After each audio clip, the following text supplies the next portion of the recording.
The following is a Simpronto media production. Leaders, real life leaders.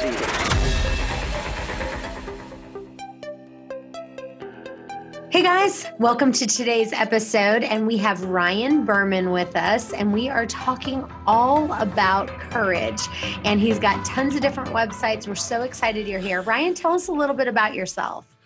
Hey, how you doing over there? Great. My name is Ryan Berman. I'm a recovering ad guy. I now live in San Diego, California. I'm the founder of a company called Courageous. We're a bit of a special forces company that helps companies deal with change. And what I've learned is that, companies aren't so afraid of change. They're afraid of uncertainty. And no matter, they need courage to do that. Why am I an expert on courage? I basically spent 3 years, about 1,000 days, where I was able to get quiet and go on a listening tour.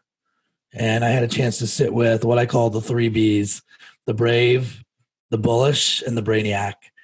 And on the brave side, it was Navy SEALs and astronauts and tornado chasers and Army infantrymen. And I was just very curious on how they could go out and do what they do. Like how do they put their lives on the line for a higher calling? And then on the brave side, on the bullish side, I had a chance to sit with leaders at Apple and Google and Amazon, Harvard, Method. And I was just fascinated that some of the biggest companies in the world were also the most agile. You would think it was like the little company that could be nimble. And then on the brainiac side, I went to television radio school, so I had no idea how we're wired. And I wanted to understand what's really calling the shots in here. So had a chance to sit with Cambridge PhDs and clinical psychologists and immunologists and really crack ourselves open and understand, wait a minute, am I calling the shots? What's my central nervous system all about? And if I don't really understand the inner workings of my brain, it's hard to combat that freeze or flight brain that we've got. So that was 1,000 days. You throw all the information in the soup and you come out the other side with the book, which is my book, which is called Return on Courage. So give us some real life examples, because this is called real life leadership. And so we want to just tell stories. So give me some examples of some really courageous moves that companies did that brought them. Maybe they were a small business and you're like, here's a courageous move they made to move them from being a small business to a medium business, maybe then to a large business. Yeah, it's a good question. And, I'm going to actually use a big business example because I think, it's harder to reshape the way someone thinks about a big business. Like once you've made up your mind on a company, you're like, oh, that's what I think about that company. And to unwind and make you think differently about a big company, I think is very hard to do. So I think about what Domino's Pizza did back in 2008, and this was a pizza that, basically they had testing that showed their pizza tasted better in somebody else's box, and other people's pizza tasted worse in their box. It was not like, if you remember, there used to be the 30 minutes or less company, right? They were hey, pizza showed up in minute 31, you got free pizza. So they were playing down this full value arena versus quality. And a new CMO, chief marketing officer, came in, and with the CEO, they decided to do 2 years of research and they revamped the pizza.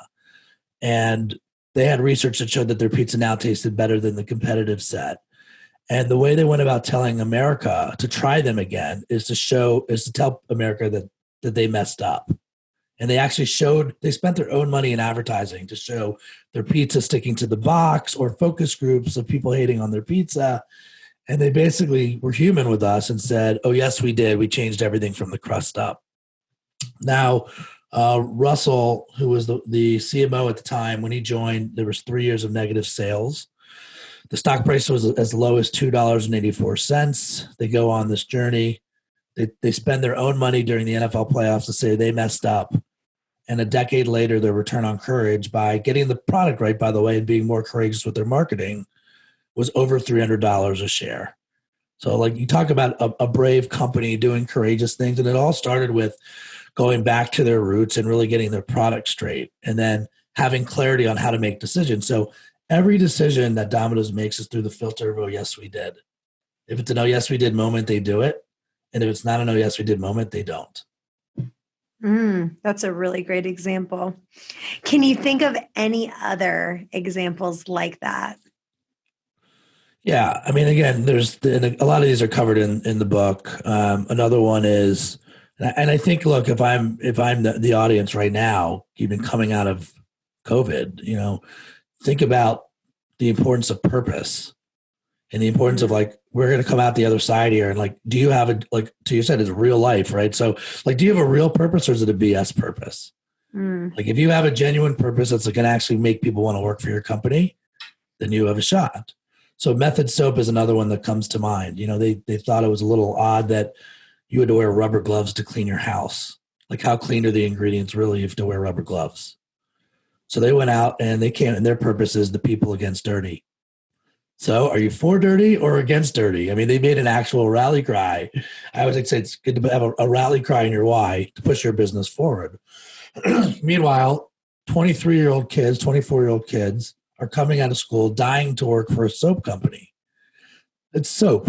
Okay, so they found a way to make soap cool. They took a commodity category all through the lens of the people against dirty. They're going to fight dirty. They found a real enemy to take down. Their annual sales now are over 100 million at Target alone.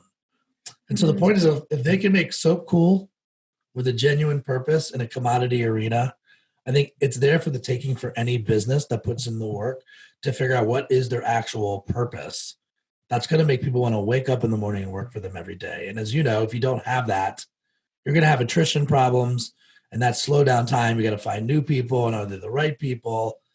So having a real purpose that's genuine, I think is like the new future for us in terms of figuring out like how to keep the right staff to fight forward. Yeah. And I think that, anytime people want to work with a company that has a great purpose, so it helps in hiring, like you said. So what would you say some downfalls are? So like, these are some great cases. Let's talk a little bit about places where you've seen people that haven't had courage and they've failed because of it. So I'd rather not call anybody out, even though you're going to call me out on calling somebody out. And just rather say, like, this really is a conversation about relevance. Like, how relevant is the business? And if you think of business as just the ocean and there's different waves to ride, and you're trying to ride this wave of relevance, and most businesses are pretty good at inventing their space. It's the reinvention piece where we get in trouble and we hold on tight to every point we can get off of our original idea and we never pivot. Look, you and I are very similar. Whatever business we were in before, we're also now in the media business. We've had to make that pivot to stay ahead of the game and to stay relevant. And so instead of talking about like particular brands that have fallen behind, it's usually a lack of action in pivoting forward and figuring out under the guise of what they know about their brand, where else could they take their brand that's authentic to them, that's real for them.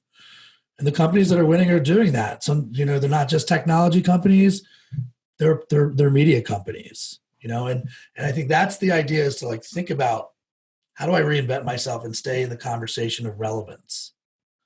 And the ones that are doing that we know about, and the ones we don't, they fall by the wayside or they get passed. Have you been thinking about getting into real estate? Then you won't want to miss the opportunity to join Chantel Ray. Our company is going virtual, and now you can work for us from anywhere in the United States. Discover what makes us different with our unparalleled leadership, extensive technology and admin support, and unrivaled revenue opportunities. For more information, check out chantelray.com/careers. Yeah, that's true. So if you would say, so I know that you met with the leaders at Google, you met with the leaders at Snapchat. Give us something that Google the people at Google that you said, this was kind of an aha moment for me with some of those leaders.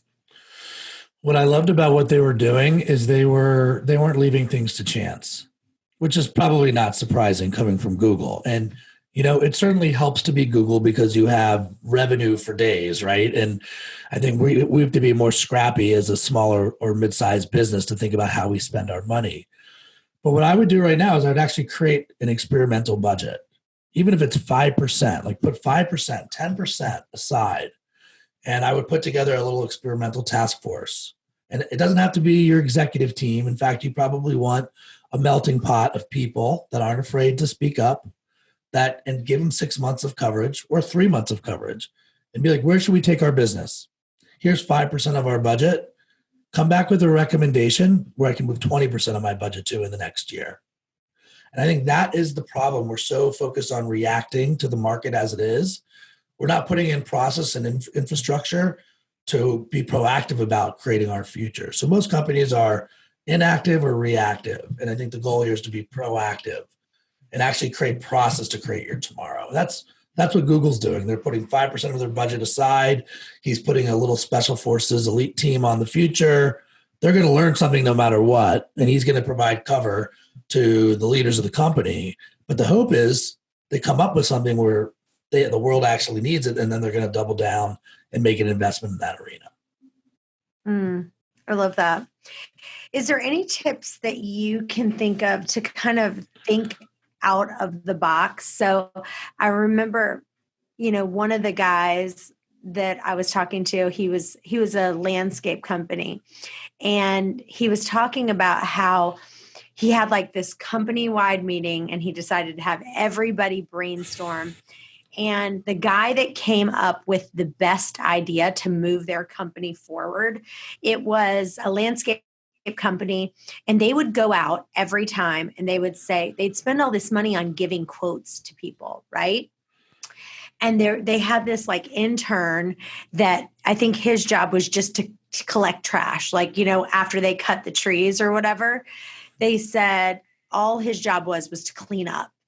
And so they did this main brainstorming thing, and they said, the guy came up with a thing, and he said, we're spending so much time sending people out to give quotes instead of just coming up with like, look, if your tree is this foot, this is how much it's going to be. If it's this much, it's, this. And he's like, we saved so much money. And here it was like this intern that was with us just doing cleanup who saved us radical amounts of money. Have you seen any kind of things like, is it retreats? I know we always get good ideas when we do retreats, or anything that you saw that kind of pulled these courageous ideas out of people. Like, how do you get people to come up with these kind of out of the box ideas to move yourself forward, to have the courage to take? Yeah, it's a fair question. And I am on the record, like pull the Ryan Berman string of saying courageous ideas are the only ones that matter. Like, so look, we're inundated with over 1,000 messages every day, and you're not going to be there to defend an idea. So the world doesn't care if you've worked on this podcast for 100 hours or 1 hour. They just see the outcome. They don't know how many meetings you had before or after, right? They just, there's no asterisk to say, learn how much time I spent on this podcast. Mm-hmm. And so it forces us to work harder and to challenge ourselves to come up with ideas like that make it clear for people to choose you. Now, what I love about the story that you shared is that founder or owner basically created a psychologically safe place for people to share ideas. And the irony is, here's an intern who probably didn't drink the Kool-Aid fully because he's an intern, he's new, of the company. So he's fresh to the place. And he's the one that's coming up with the ideas before they become completely robotic as employees. One of the only companies I've actually seen this done, when most people leave a company, they have an exit interview. But at Uber, they have an entrance interview. So they're actually getting all the good ideas from you. Would you come in? You're so excited to work at this new place. But before you're stained by the Kool-Aid and the culture, they try to get the ideas out of you as starting points. Because they recognize once you get in, you're trying to fit you into this particular culture. So I like, for one, like, hey, how about an entrance interview? Let's get your ideas out before we stain you with our point of view. Two, my definition. That's a good, hold on. I'm going to stop you right there because I can tell you one thing that, and I haven't been doing it as much since we had COVID, but with our company, when people would come on new, after their first 12 weeks, I'm sorry, their first 2 weeks that they were with us, I did a lunch that we did, and then we did another one after 12 weeks. And so I just did like, hey, just, everyone gets together, it'd be maybe, 10 people in a room. And I'd say, I'm going to give you a gift certificate for any improvement that you'd see. So I would have the more complaints you basically had, the more chances you'd win gift cards. And I would say to them, I'd be like, you just met me. I'm the CEO. I know you want to just puff me up with like great things to say, but this is going to be an awkward moment for you because I'm going to have you say anything that you thought we can improve upon or that you don't like from the get-go. And honestly, every time I did it, people would come up with the best ideas. And I'd be like, that's a great idea. That's a great idea. And it's true because they can come up with, since they're new, they can come up with all this stuff from the beginning. And I need to, since COVID happened and everything, you know what I'm saying? We kind of stopped that procedure going on and we need to add it right back in.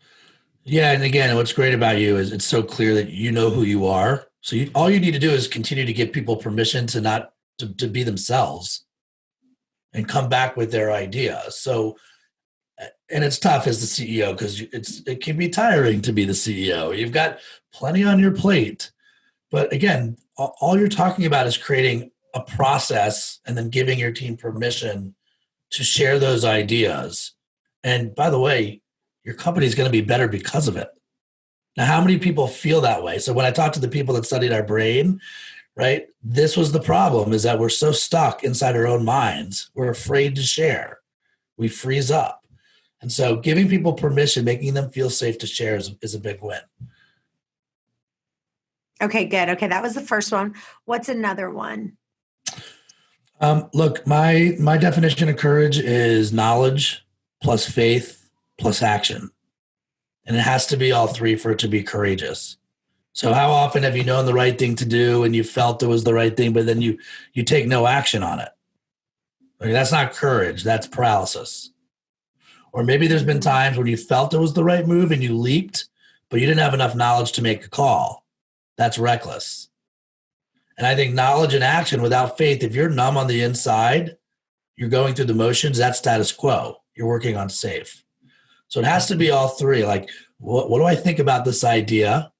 How does it really make me feel? If I'm not like a little nervous about it, it's probably not a courageous idea. And then ultimately, how are we going to take action?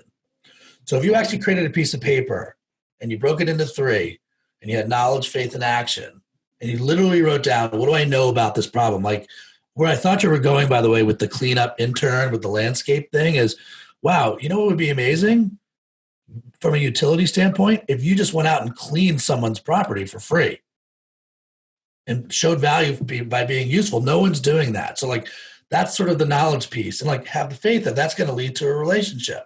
And we're actually taking action on doing that, which is going to lead to new revenue and new relationships. So that's one example of it. But again, like if you don't have the think part, the feel part, and the do part, you're not working on something courageous. You're working on something else. Let's go back to the Domino's example that you talked about, because I think one of the things that I heard you say is like 3 years, their profits and their numbers and everything was going down, right? Yeah. So a part of you, when you're looking at as the CEO or a business owner and you're going, okay, is this working? Because, we're doing these ads, and how do you know at what point? I don't even know, as me as a CEO, I don't know that I would go, if I'm looking at it year over year, things are tanking. Are we still moving in the right direction? So I'm all for having courage, right? But then there's also that balance of, is this courage or am I just being a complete idiot here because numbers are going down? At one point, are you going, yes, I have to have the faith that this is going to work, versus is this just a bad idea? Any tips on that? Yeah, that's the knowledge piece. So remember, what by the way, the thing I love most that I didn't share about the Dominos story is the same team that was responsible for 3 years of negative sales came up with, oh, yes, we did. So it wasn't like they fired a bunch of people. In fact, Russell's like, I didn't want to lose all that institutional knowledge. But from a knowledge standpoint, once they had data that in taste testing, their pizza tasted better, they could actually be more courageous with their storytelling, with their marketing. I mean, imagine for 1 second, you're a franchisee owner in Boise, you're like 4 beers in, and this commercial breaks during the NFL playoffs telling America your pizza sucked. So Russell got some tough phone calls at first. Obviously, it came back to, oh, yes, we did. We changed everything from the crust up.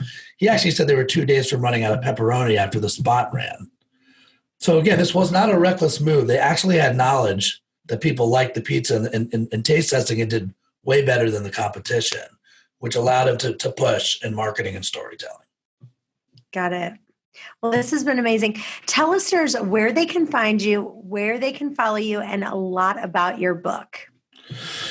So the book is called Return on Courage. I do think any business, being or brand, can return on the Courage platform. We just have to learn the differences between doing something careless and doing something calculated with our courage. So you can find the book at returnoncourage.com. I also find, like, in that knowledge space that I was talking about, getting to know ourselves a little better. We work on these brands and we come up with values for our brands, but we really don't come up with personal core values.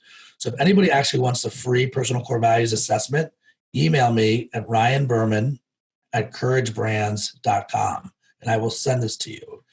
It's my pleasure to help any way I can. And if you want more of my company, just go to couragebrands.com.